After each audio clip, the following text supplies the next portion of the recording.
Thing is, we're seeing an awakening in this country and a returning to godly principles, godly morality. We have no more tolerance. Tolerance is not a virtue in the Bible at all. Tolerance means to simply turn a blind eye to the convictions you held, and that is going to be gone. We're not going to be tolerant of sin. We're not going to be tolerant of the woke agenda, of the radical left. And Donald Trump will be the 47th president of the United States. That's very If clear. he were to lose again, what would that mean for the country? He will not lose. What does a woke agenda mean to you? Our country has taken a radical shift towards the acceptance of really child mutilation. What's going on with the transgender thing? I mean, even in our school that we have in our town, there are two girls that identify as horses, and our principal and the teachers, they just turn a blind eye and accept it. And so you have to accept them. What town is that? Where is that school? That's in Iowa City.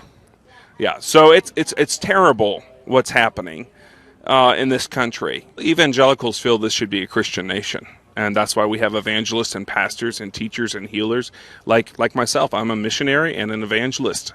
Okay, I pastor a ministry called Alpha Numa Ministries, and we're doing everything we can to see that America turns back to God, that America has another great awakening like it did in ancient times past, and that this nation becomes a Christian nation again.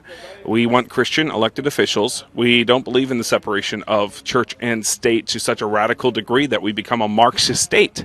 Okay, this is separation of church and state was never supposed to be confused with what we see now. Many of these people in the Democrat side are more Marxist than anything else. The doctrine of Karl Marx, right, in his Communist Manifesto, is the abolition of Christian morals, values, and church. I mean, completely do away with it, and that's what's happening here in this country. And we're done. We're done with it. America's done with it. The MAGA base is done with it. We're done with it. We're done with it. Who on the other side is talking about abolishing Christian ideals or breaking down the Christian church? You must be thinking of some people as you describe that. People like, well, Bernie Sanders, Ocasio-Cortez, Ilhan Omar, who's supposedly a Muslim, but all she does is vote in favor of Democratic legislature that is antithetical to biblical values. You have individuals like them that are definitely opposed and have an agenda to destroy Christian liberty, freedom, and the church. And they're doing that. And you know what? They do it through the Church of Satan, which is a public school system where you have, as 1 Timothy talks about, false teachers teaching doctrines of demons. God created male and female. Male and female, he created them. We don't have 100 genders in this country. Okay? There's only 2 genders, period. Any biologist could tell you that.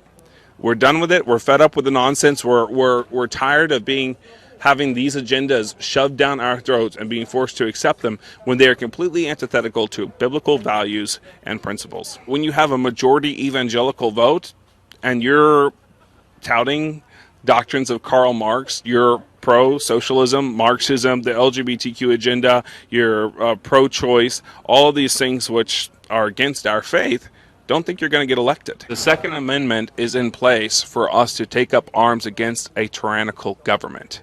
It's a protection for that. And listen, are we going to fight the government with a tyrannical government with handguns or machine guns?